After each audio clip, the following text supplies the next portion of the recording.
Tony loves his baseball cards, yeah, yeah. Tony loves his baseball cards. Hey everybody, welcome into episode 49 of my YouTube journey. Tonight, we're going to hit Ted Williams. When he was a teenager, he told somebody, he said, one day when I walk down the street, people are going to see me coming and go, there's Ted Williams, the greatest hitter to ever live. And that was his goal in life. Dude was like obsessed with hitting a baseball. When he was a kid, he hit with broomsticks. He'd swing anything. He was in the park from sun up to sundown.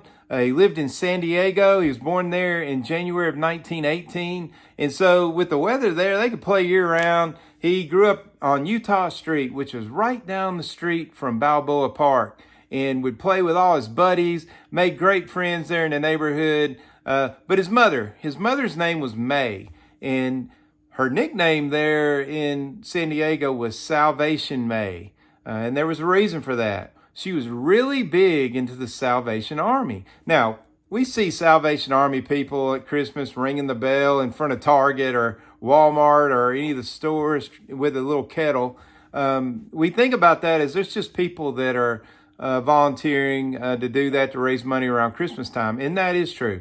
But the Salvation Army is actually a religion. I mean, that's people, it revolves around Christ and trying to help the poor, but it has a hierarchy inside of the Salvation Army. And she had worked her way up pretty high and met her husband, Sam. And he would not join, so she had to come back down a little bit. But she was all about that Salvation Army to the point where it was a detriment to her kids. Sam owned a photography studio there in downtown San Diego, and he would take pictures of sailors and their girlfriends and stuff like that at night. He was an alcoholic. He wasn't around a whole lot. Ted remembered growing up, sometimes when they did have dinner, which was rare because his mother wasn't ever home, they would be sitting there at the dinner table and his dad would be drinking and he'd get up and walk out and they wouldn't see him for a couple of days. So wasn't a great home life. May would not be home a lot. Ted had a little brother named Danny.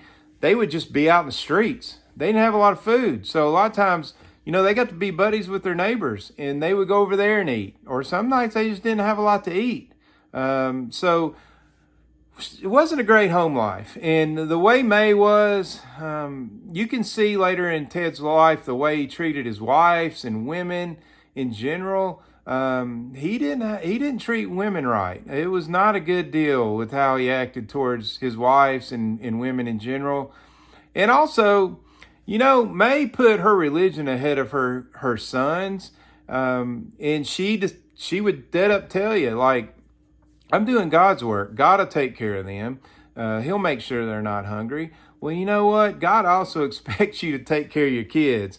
Ted Williams hated that about her. He loved her. That was his mother. But he couldn't stand the way she was with them.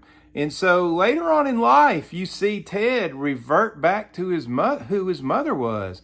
He was not a good dad.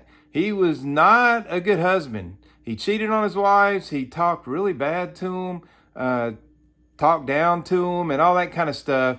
But his religion became baseball. So where she put all of her time into the Salvation Army, he put all of his thoughts and energy and time and everything else into his religion. And that was hitting that white ball with a round bat. So he wasn't just a terrible guy or nothing like that. But he did, he wasn't perfect either. But the other thing he got from his mother was how great he was with children.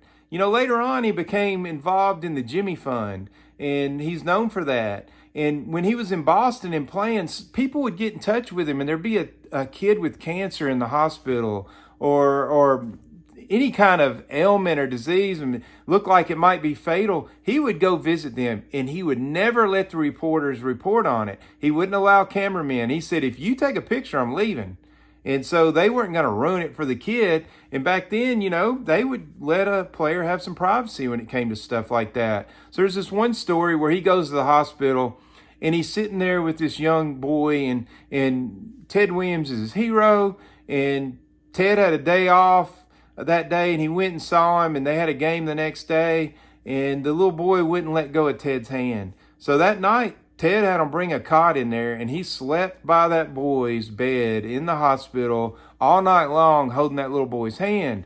So he took care of the people who needed care, but he really didn't take great care of his own kids. So in the end, it kind of bites him in the butt, and with all that went down with his son, John Henry. But let's get back to the story.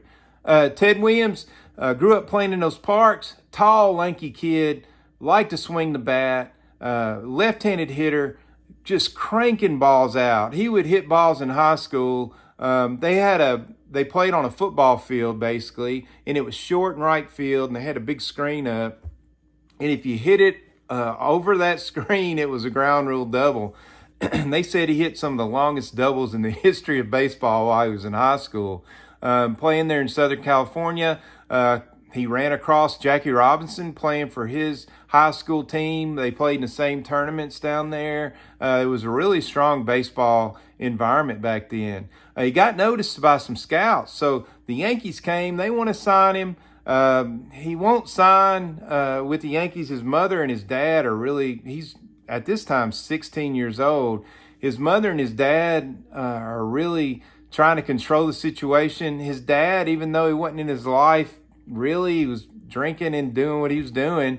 When Ted got noticed by scouts, all of a sudden his dad took a lot of attention on him, and he wanted to make sure he got a big signing bonus. And his mother was doing the same thing, and they were really hitting those scouts up. And when the scouts would come to their house, they did a terrible job of keeping their house up. It was a little cottage house. It's still there in San Diego. You can go see it on Utah Street.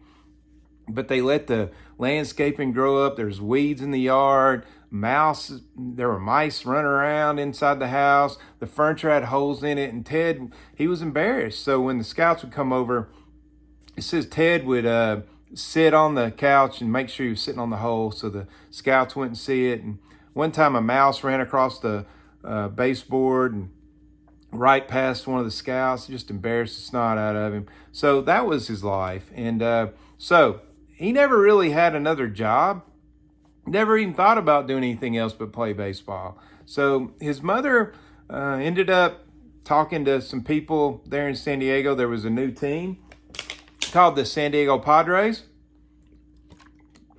They had just moved from Los Angeles and started that team. The owner had moved his team from Los Angeles, and it was a AA team there in the Pacific Coast League. Ted shows up as a 17-year-old and is just crushing balls. And one of the older guys says, well, that kid will be on the team by the end of the week. And sure enough, there he was, end of the week, walking in the clubhouse as a 17-year-old.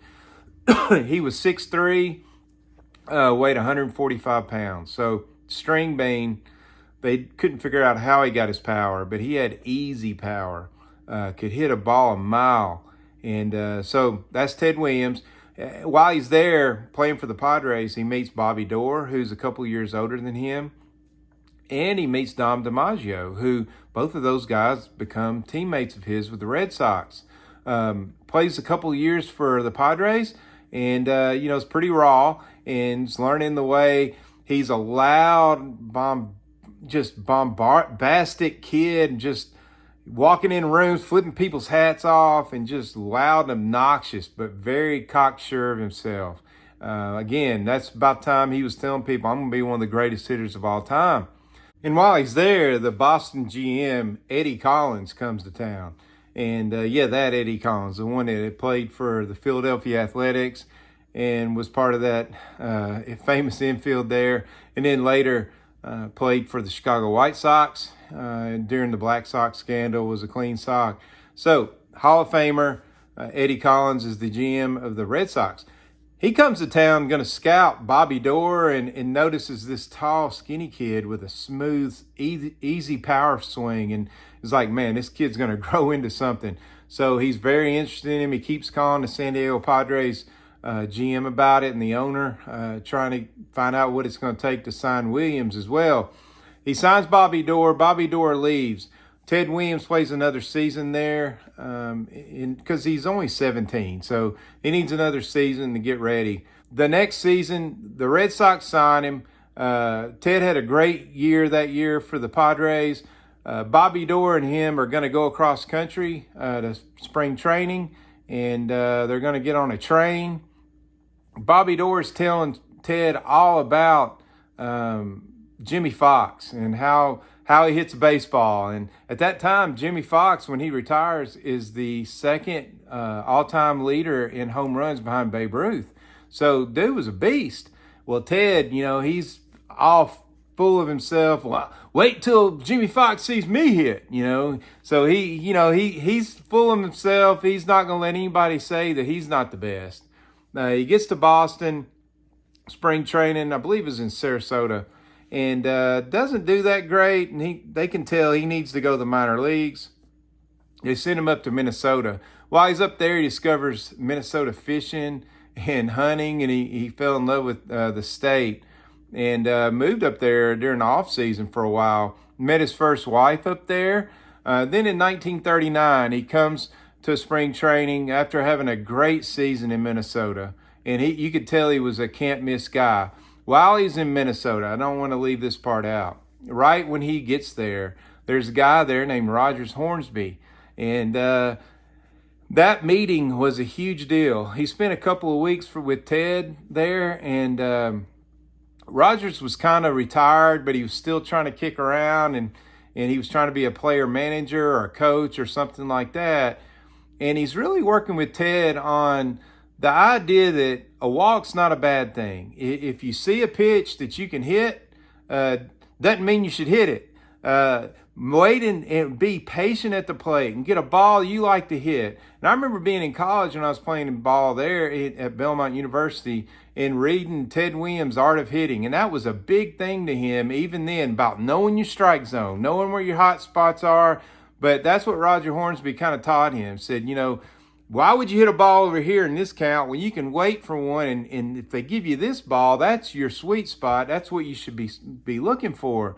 So that he carried the rest of his life. Also, while he's there playing, he won't play defense for anything. All he wants to do is hit.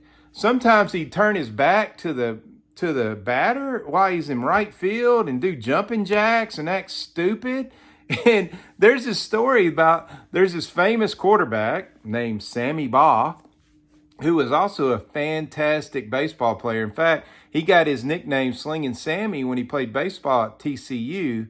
But he played his rookie year of NFL football and then went and played baseball in the St. Louis Cardinals organization and was playing minor league ball. And he tells this funny story about the first time he saw Ted Williams, that he was acting like a fool and that everybody hated him. And somebody even asked the manager for Minnesota, said, why do you put up with this kid? And the manager's like, the Red Sox say he's going to be one of the greatest hitters they've ever seen. I can't do anything about him. And so he would make some errors, and his older teammates would want to kill him and all that because he'd cost them a game. But then he'd get up and hit a 3-run homer to put them up. So the kid was a major hitter. So the name The Kid, when he shows up at Boston, Johnny Orlando, the clubhouse manager, he gives him the nickname The Kid. When he shows up after that one season in Minnesota for the next spring training, the Red Sox are so sure that this kid is a can't miss, they get rid of their starting right fielder, Ben Chapman. And Ben Chapman wears number 9. And so Ted is given that number. And so that's where the famous number 9 comes from. He had never been number 9 until that. So he has a pretty good season in 39, his rookie year. In 40, you can start seeing the light turn on. In 1941, though, it's one of the most magical offensive years in the history of baseball. What he did that year is incredible. So it wasn't just him in 41. That's the year that Joe DiMaggio had his 56-game hitting streak. So DiMaggio was getting a lot of press during this time, but so was Williams. And they roll into the All-Star break. Williams is still hitting over 400. The All-Star game was a big deal back then. It was very competitive, and it was a take-no-prisoners game. The starters played pretty much the entire game. It wasn't where they felt like they had to get everybody in. The starting pitcher might throw, 6, 7 innings, and he would be the best pitcher they could throw out there because they wanted to win so bad. So he gets up in the 9th inning. It's 5-4, and they're losing by 1. Got a runner on first and third, and he blasts one into right field bleachers for a walk-off home run. He always said that was his biggest moment, that there was no moment bigger than that for him. He runs to first base. He skips around the bases, clapping his hands. He says he even yelled, yeah, when he ran around first. He was so excited. He gets to home plate. Joe DiMaggio's there to greet him, grabs his arm, and the team is ecstatic. Gets into the locker room. It's bedlam in there. I'll show a video of that right here. Paso pitches. Williams swings. There's a high drive going deep. It is a home run against the tip top of the right field stand. A tremendous home run that brought in 3 runs and turned what looked to be a National League whip into an American League 7-5 win. Then as the season goes on, he just stays hot. He stayed above 400 the entire season until the very end. They had a 3-game series left in Philadelphia at the end of the season against Connie Mack's Philadelphia Athletics team. And they roll in there. They got a single game on Saturday and a doubleheader on Sunday. They had a Friday off, so he was nervous as a cat. He goes into Saturday. He goes 1 for 4, and his average drops to 0.3995, which if they would have rounded it up to 400. He could have set out that doubleheader at the end on Sunday and would have hit exactly 400 and would have saved himself. He was not going to take the easy way. That wasn't his way. He said that would be an asterisk by that, and people would always think badly. So that night, because it was a day game, that night he walks around town, got a bunch of nervous energy. They're just walking the streets, him and a teammate, walking around, keeps talking about how he's got to hit 400. He's got to hit 400. He grew up as a kid. Bill Terry was one of his idols, and he wanted to be like Bill Terry. And Bill Terry was the last guy to hit 400, I believe in 1930. We'll talk about that here in just a second. So he wanted to be that guy. He wanted to hit 400. It hadn't been done in a while, and he wanted to be the guy to do it. So they come into the game. I'll show a video in a minute, and Ted will tell you about it. But the umpire actually tells him he's got to be loose right before the first pitch of the first game, and he took that to heart. One of the things about the umpires, too, by the way, I'm getting most of this information from the book called The Kid. It's thick, but it's got all this great, juicy information about it. Ted Williams was always respected by the umpires. He never showed them up, even though he had a bad temper. He never took it out on the umpires, and they respected him for that. And he kind of played them, and he basically had a scouting department. When they would roll into town, he'd find the umpires. They were at his hotel and ask him, what's so-and-so throwing in certain counts? How are they pitching people? And how are they looking? What's their go-to pitch? And he'd get basically a scouting report from the umpires. So he would do anything, man, to win. And so he wanted to be the best. And if he could get information from those umpires, he would use it in a heartbeat. Because one thing Ted Williams was really good at, he was extremely smart. He was really good at guessing what a pitcher was going to throw. So he would kind of get tendencies. He would watch from the dugout and try to figure out, all right, last time I was up, when he had an 0-2 count on me, he came here. He's probably going to try that again because I look stupid. And he would sit on that pitch because he wasn't scared to miss. So anyways, he rolls into that game. He goes 4 for 5. At the end of that game, he's hitting .4039, so he's hitting 404 at that point. There's no way in game 2 he can get enough outs to where he's going to dip below 400 again, but he plays that game anyways. Game 2 goes 2 for 3, ends up hitting .4057, which rounds up to that magical 406 number that we all know. He went 6 for 8 on the last day. Remember this day, fans, September 28, 1941. It may be a history-making day. Red Sox and A's in a doubleheader here at Shibe Park in Philadelphia. But all eyes are on this man, Ted Williams, gunning for a 400 season. He's hitting an even 400. I think if I were Ted, I would sit out today, but Ted never backed into anything. I got up to the plate, and I'm all set to hit. The pitcher was taking the sign, and all of a sudden, Bill McGowan, the umpire, stopped the game, and he turned his back towards the pitcher, and he started wiping the plate again. Right. It was perfectly clean, but he started wiping the plate again, and he said, in order to hit 400, he says, you got to be loose. A lot of players, when they're told, you got to stay loose, all of a sudden you get all tight and you say, oh my God, I'm trying to hit 400. What am I doing here? But Ted Williams just laughed and he's like, you got it. That's right. That's what I got to do. First time I got up, Bob Johnson was playing first base that day, and I hit a ball sharply by him. And of course, that was a great hit for me because, you know, it got me going a little bit. You hit a single the first time at bat, a home run the second time at bat. Long drive, deep right field. This ball is out of here. 2 singles after that. That's the first game. And after you hit 400 in the first game, is it true that Joe said you could sit out the second game? Yes, it is. And I felt pretty confident, and I thought, well, I might as well just go on out and play the second game, which I did, and I got a couple more hits that game. In the second game, a double that knocks out the public address horn in right field. Williams, a line drive, blue darter. It hits the horn in right field, and Ted has himself a double.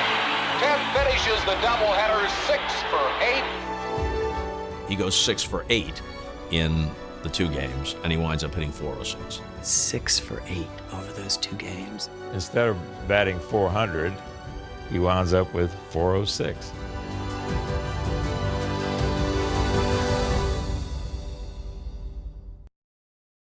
You talk about ice water in your veins.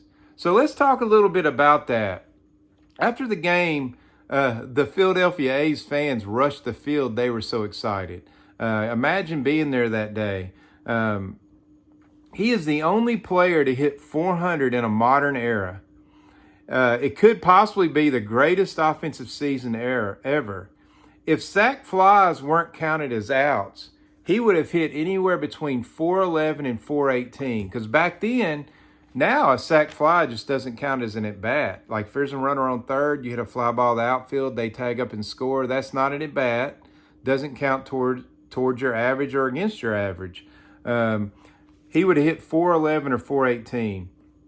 He led the league in batting average, home runs with 37, runs 135, walks 147, slugging percentage 735, and on-base percentage of 553, which is, until Barry Bonds broke it a couple of years ago, or however long that was the record at that point. He missed the Triple Crown by 5 RBIs. He had 120. DiMaggio had 125. And get this, DiMaggio wins the MVP award because the writers hated Ted, and that's another story. They got in it with Ted all the time. So let's put this in perspective. Bill Terry was the last guy before him to hit 400. He did it in 1930. He hit 401. The league average that year was 303. So that made him 32% higher than the league average. Williams in 41 hit 406. The league average was 266, making him 53% higher. So 32% with Terry, 53% higher with Ted. So that shows you what an amazing season he had. Now, in 1942, the war breaks out. He's not sure if he's going to go. He's at first given a number, and he is draft eligible. But then he kind of tells the draft board, look, I shouldn't be drafted. My mother, by now his mother and his father had broken up. His dad had moved to San Francisco with another lady. And so his mother is in ill health, and Ted's taking care of her. And because he's the sole breadwinner, then he shouldn't have to go to war, is what he's saying. Well, man, that gets back to the Boston press, and they are ripping him a new one, calling him a yellow-bellied and all this other stuff. The Red Sox are telling him he should sign up. He shouldn't try to not go because it's going to ruin his legacy. The fans are going to turn on him. But Ted Williams is somebody, you don't tell him what to do. So he's determined. He's playing ball in 42. So he does. And then as the season goes on, he does it on his own timetable, and he signs up for the Navy Reserves, and he wants to be actually a Marine Marine pilot. He has a really good season in 42.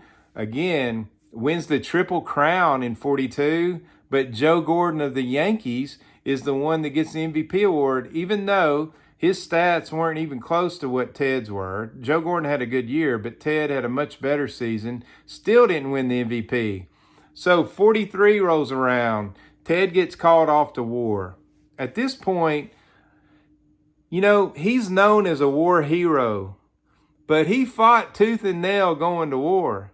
He didn't want to go. He wanted to play ball. He had just signed a new contract. He wanted to take care of his mom. He wanted to play baseball. He didn't want to go to war. But if he had to go, he wanted to be a pilot. So once he gets there, he's not complaining all the time. It is what it is. And he starts to learn to fly airplanes. And he had the option. He could have went to Chicago, went that route in the Navy, and could have played baseball the entire time. And he didn't do that. Now, he did play some, but he learned to fly airplanes. And there was these airplanes called Cubs, and it would kind of get you ready to fly. Back then, they flew those Corsairs.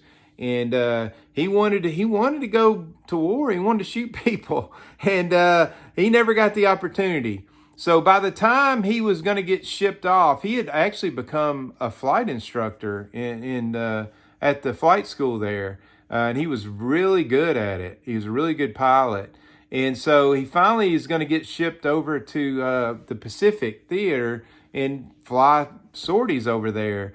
And so on August 3rd, he gets his orders that he's going to be going, and he gets a 30-day leave. And during that 30 days, on August 6th, the atomic bomb was dropped on Hiroshima.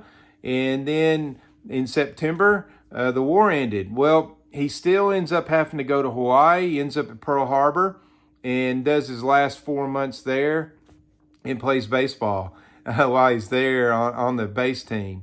And so he comes back home, goes back to playing ball again, has a couple of more great seasons. I got it right here. In 46, he wins MVP. That's when they went to the World Series. And in 47, he has his second Triple Crown. So you think about it. If he doesn't lose those 3 seasons, in 41, he has the magical season, hits 406. In 42, he has the Triple Crown. Misses 43, 44, 45.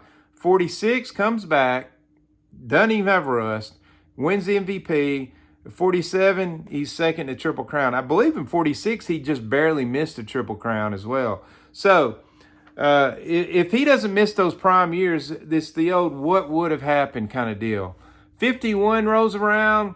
He gets hurt, and 50 chips a bone in his elbow, misses part of the season. 51 rolls around. Now the Korean War is firing up. And next thing you know, he was still in the Navy Reserves and didn't ever think he'd have to go to war again. By now, he's 33 years old, and he gets called off to war again. Now he's not happy at all. And in fact, people like Bob Feller aren't happy, because he had done his time and he shouldn't have to do it again. But they needed pilots, and they needed pilots bad. So he goes off to Korea, and he's stationed over there. He has to learn how to fly jets now. They're not flying the old World War II prop planes. So he flies jets. They can't believe when he's in the States training how great he is. They're doing these training exercises where they're dogfighting, and he's one of the best ones in the class. So he gets over to Korea. On his first sortie, his first mission, his wingman is John Glenn. Ends up being the astronaut. So Glenn goes on and talks about what a fantastic pilot he was. But they fly their first mission. He's with Glenn. They dive down to drop some bombs. When he gets down, he has to dive. He gets into the smoke of the bombs that are dropped before him that have already hit, kind of loses his bearing and has to climb. As he's climbing, all the red lights go off on his instrument panel.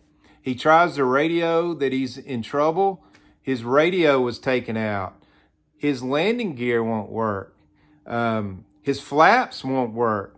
He can fly the plane though, but he can't brake. He can't slow the plane down. So he just takes off. He's just flying. He's trying, and he doesn't know it because his instruments are jacked. He's flying into enemy territory. He's going to get shot down over there. Another pilot notices that, a young pilot from Ohio. He flies up beside him, has no idea he's Ted Williams. He's patting himself on the head. Williams is motioning that his radio won't work, and he tells him to follow him. So he turns him around, gets him back to a base, and he's radioing ahead saying he can't get his radio to work, and he can't get his landing gear to work.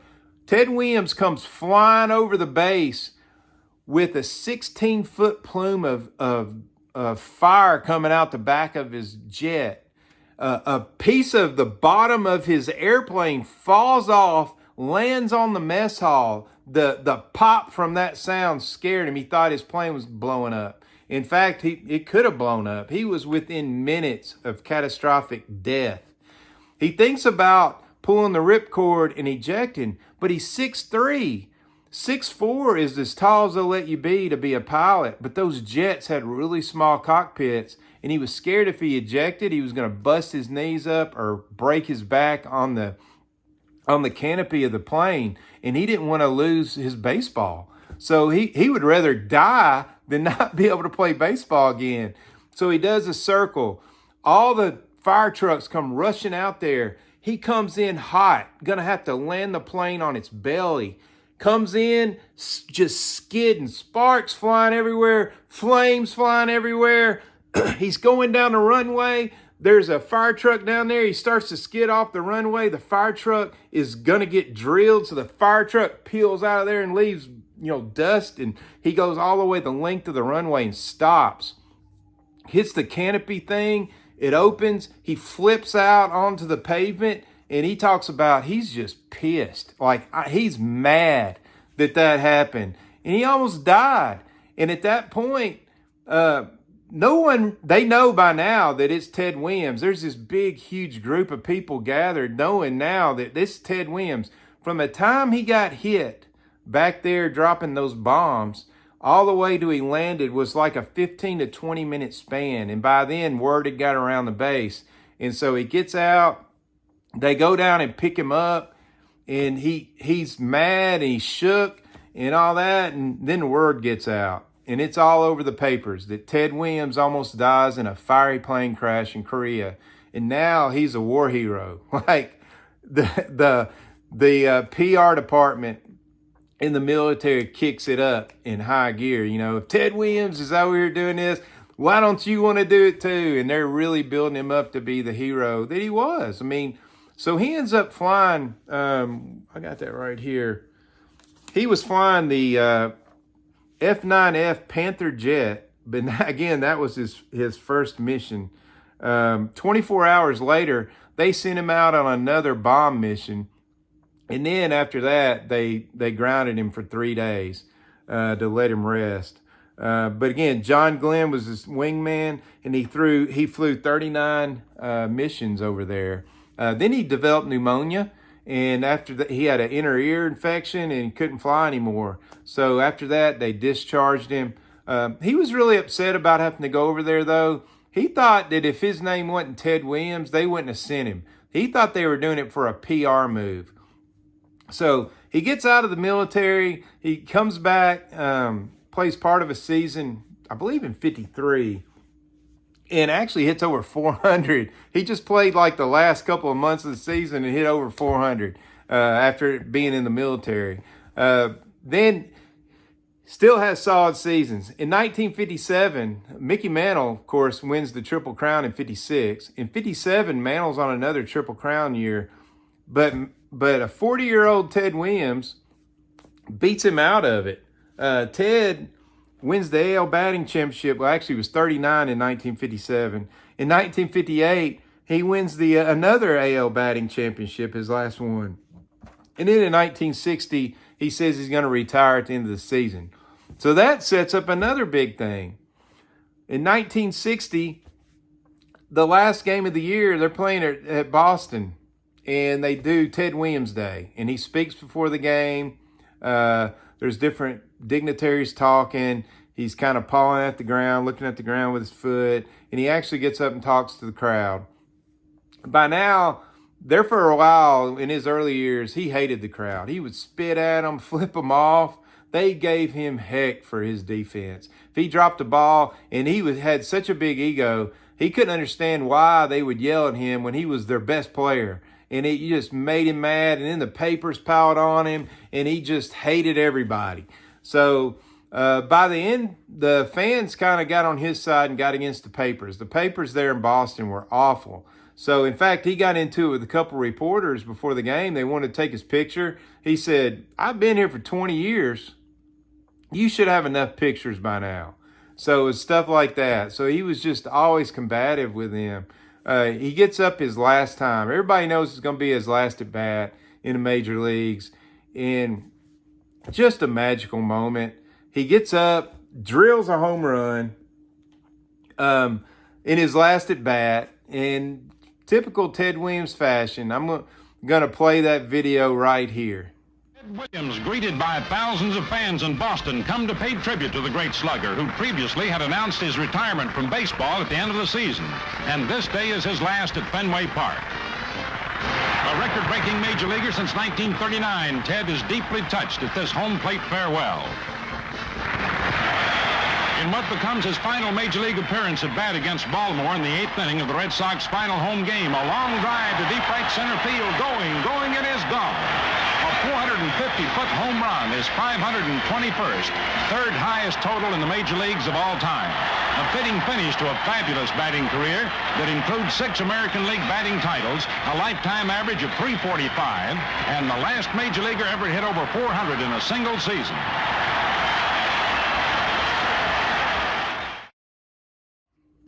Pretty awesome. So what you don't know, Jim Paglione was the catcher. He was the on-deck batter when Ted hit that home run, and Ted was kind of a hero to him. He was like older than Jim. Jim tells the story that when Ted's rounding the bases that he actually tears up and is crying. Ted would never shake people's hands. He'd keep his head down. He would not tip his cap. It was against his rules. And so Jim reaches out and grabs Ted's hand. He's going to make Ted shake his hand. And he ended up catching Catfish Hunter's perfect game, or no-hitter one. And he had some other big times in his career, but he said nothing ever topped that. That was the biggest moment in his career. Ted comes back in the dugout. It's in the 8th inning. It put him down by 1. And the crowd's going crazy. All his teammates are slapping him on the back, trying to push him out of the dugout. He refuses to do it. He always said, "I'm not tipping my hat." So he wouldn't do it. Stayed in the dugout, put on his jacket. It's a cold day. And the manager makes him go back out to left field. He's pissed about having to go back out in the outfield, so he goes back out there in left field. As soon as he gets out there, the manager calls timeout and replaces him. The manager did that so he'd have to come off the field and get a standing ovation. Ted's mad about it. The players are bugging him about it. Look, man, at least act happy. So Ted retires. When he retires, he is let me see this, got it right here. He is the 3rd place all-time in home runs, behind Ruth and Fox, 7th in RBIs, 7th in batting average. So, obviously an all-time great. He goes on to managing. He gets a deal with Sears where he's one of the fishing reps of sporting goods and things like that, and makes a pretty decent living for a while. Loves fishing, moves to the Keys. He would fish in the Keys in the winter, and then go up to Canada, Nova Scotia area in the summer and fish up there. Had a lot of trouble with his relationships. He would tell his wives, like, even when he's playing baseball, he said, baseball's first, fishing second, you're third. And so he's married 3 times. Didn't get along well at all with his children at first. Later on, John Henry, his son from his last marriage, really takes advantage of him. In fact, a lot of those things that are signed later in his years, he took advantage of his dad, kind of had him trapped in his house, signing things all day long. He would sign bats. He had this contraption where he'd clamp a bat in front of Ted's chair and had a platform for Ted to rest his arm, and he would just sign bats. He'd put another bat, sign, another bat, sign. And that was how he made his money. And so at the end of this video, I'm going to show some cards here in just a second. At the end of the video, I'm going to play the clip from Ted at Fenway Park in the 99 All-Star Game. It was such a magical moment. But even then, John Henry took advantage of him and had him wear a hitter.net hat, a hitter.net shirt, trying to pub John Henry's business that ended up going bankrupt.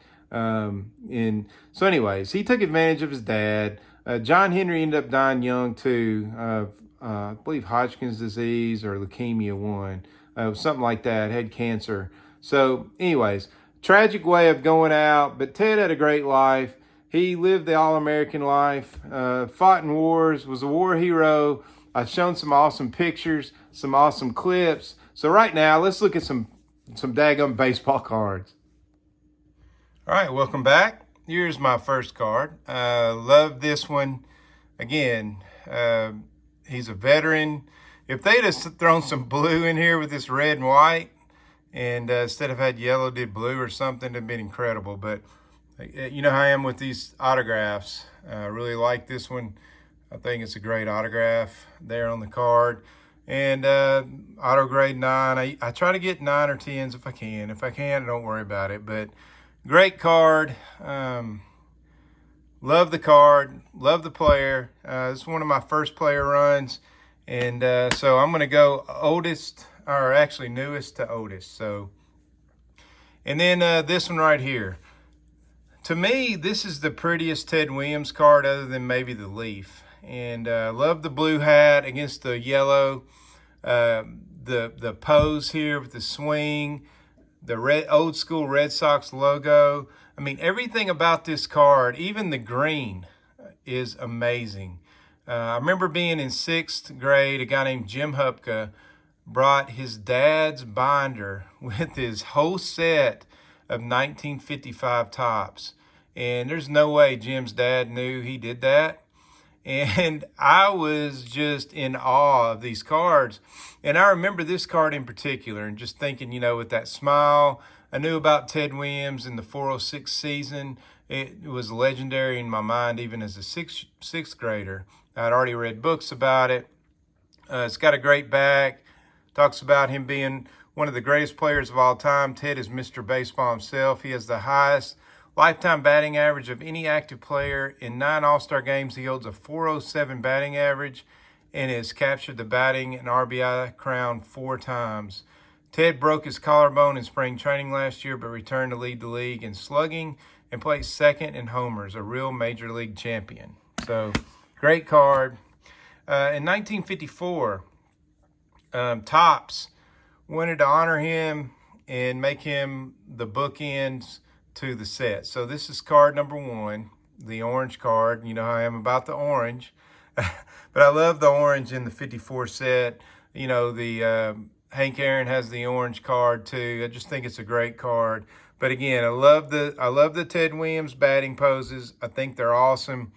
It just kind of shows how smooth he was with his swing. But, you know, the great smile. Again, fantastic backs. I love the backs on the 54s. Ted is one of the greatest hitters of all time. In 41, he hit .406. The only time big leader hit over 400 since 1930. Talks about him leading the AL in homers in 41, 42, 47, and 49. His most valuable player in 46, 47. He started 9 All-Star games hitting .407, and he has the highest lifetime batting average of any active player. Ted has always been a hero on the diamond or off. At 35, he was back in the majors to fly in Korea. He was in service for 14 months. returned to baseball, and on one of his first appearances belted a towering home run. So not going to read all the backs, but he has some great backs. Here's the last card in that set, card 250. Again, love the yellow. So great card. It's the same picture image as what he has on his 55, like Topps did a lot. But got the great batting pose. Again, the really cool old school Red Sox logo, and got a great back. This one has a bunch of cartoons on it, so that's cool too. In 1954, Topps had that deal. They were not supposed to do one in a Bowman set. Bowman wasn't. And they broke the rules, printed Ted Williams cards. It's card 66. Ted Williams' lawyer or somebody, or Topps' lawyer, contacted Bowman, said they're going to sue him. They pulled him off the print run, and so this became a short print. Now, when I was a kid in the Beckett magazines, they talked about this card being so scarce. It was like the 1933 Gaudy Napoleon Lajoie. But once grading came about, people started realizing they aren't quite as scarce as they once thought, even though they are a smaller amount of those in the regular population. I believe it was Jimmy Pearsall became card 66 in that spot after they pulled Ted. This is the greatest back, in my opinion, of all time. Ted is one of the greatest. He returned to the Red Sox late 1953 after serving in Korea as a Marine captain and air pilot. Had a close shave in Korea when his plane was hit by enemy aircraft, but he made it back to the landing strip on a wing and a prayer. Ted got into 37 games in 1953 and hit 407. He had 13 home runs and drove in 34 runs, proving he hadn't lost a touch. His 406 average in 1941 made him the first major leaguer in over a decade to hit 400. Dude, right here, talks about he was a Navy pilot, got hit by enemy fire, had to crash land his plane, and then talks about hit 407 later after he comes back from the war in a shortened season and hit 406. I mean, how much better does it get than that? I challenge you to find a better back. I don't know if it's possible. Here's the 1951 Bowman. Ted Williams loved this pose. Again, it's that really smooth pose of his with the follow-up. Great back, too. So another fantastic card in the run. I don't know why I haven't finished his player run yet. I definitely need to do that. This is the leaf, and to me, this is a piece of art. This should be framed somewhere. It looks like Andy Warhol. He looks heroic in this. It shows how thin he is and tall and lanky. This was early when I got back into collecting, and this card was so pretty to me in the dark red colors, and it's got the tape on it. I wouldn't have bought this today, but I've thought about upgrading it. I just haven't done it. If it didn't have the tape, it'd be, a pretty high grade. It's a little bit off center, but other than that, it has a few print defects, but it's just a great card. I love having it. So to me, this is one of the iconic cards in baseball card collecting and a must for any serious collector. So love having that one. Here's the 1941 play ball. I love the shadow behind him, and great card as well. One of his early cards. I do not have his rookie yet, and I will have that within a year. I can't not have that anymore. I've been holding out trying to find a centered one, and those are so hard to find centered. That's one of my target cards at the National this year, so hopefully I'll be able to grab one. Also, I've got this. So great card. It's the 1940 play ball. As you can tell, same image, just black and white. And this is just an all-time image of him. It was signed by him. It's a great early signature. So his new signature, he kind of connected the T up here, and he would connect the D and the W a lot. It was a hurried signature. His old signature, he didn't do that as much, and the loop on the T was separate from the downstroke. So it's a very early signature. I'm not sure how early. I'm thinking in the 1950s sometime.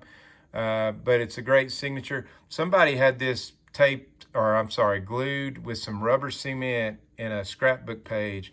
I bought it still on the page. I have the page somewhere, and I had to get the page off of it. So, you can't read the back or anything like that, and that's unfortunate.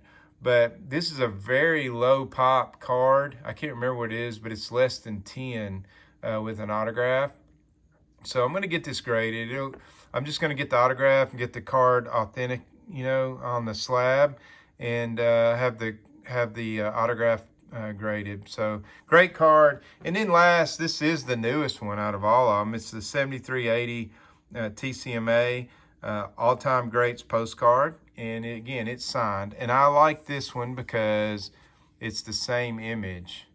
And you can see, again, how the W and the T changed. So you can tell this is a newer autograph. And to be honest with you, after reading the book, The Kid, and how he was forced to sign autographs, he liked signing too.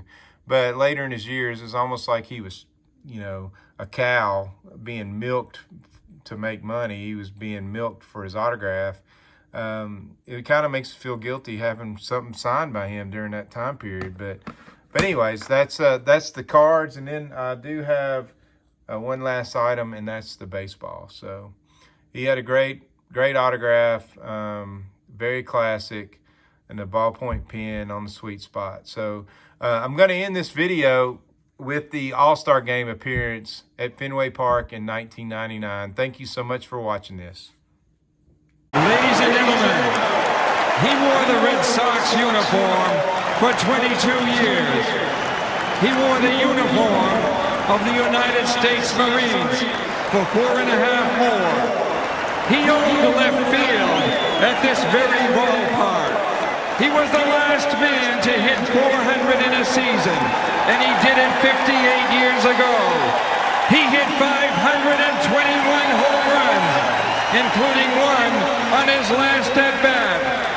Ladies and gentlemen, please welcome the greatest hitter that ever lived, number 9, Hall of Famer, baseball legend, Ted Williams.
72 players and the 1999 All-Star teams.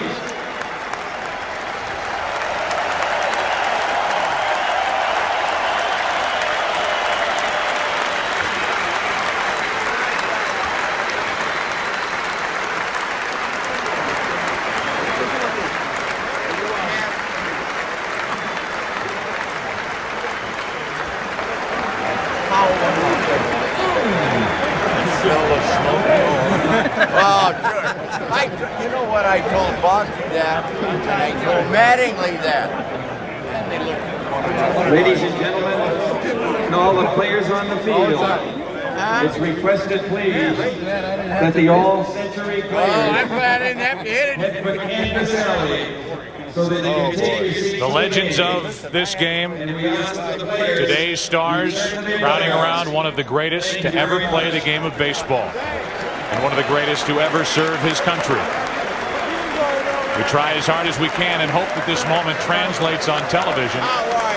The feelings that we're getting here at Fenway Park at this 70th Midsummer Classic. In just a moment, Ted Williams My man right here. You're going to be everybody. will throw out tonight's ceremonial first pitch. Sorry I missed your party, Joe, but Bob, do you find yourself asking, can't this go on forever, to nobody in particular? I personally hope it does, because I don't know if I can speak. What a moment.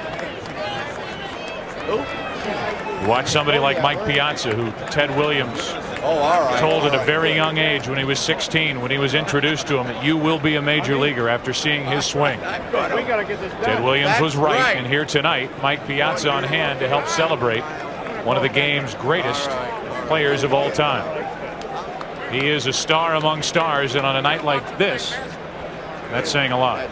Whacking Mark McGuire on the left shoulder. On the first pitch, Ted Williams is the pitcher. Carlton Fisk is the catcher.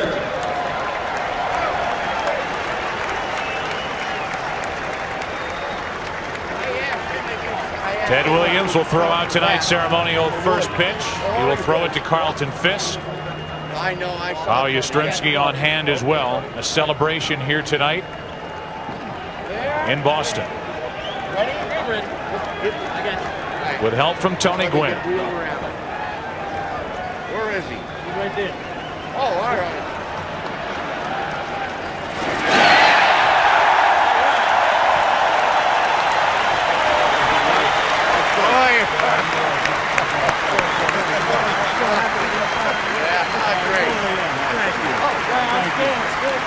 Congratulations to Ted Williams. Congratulations to the game of baseball.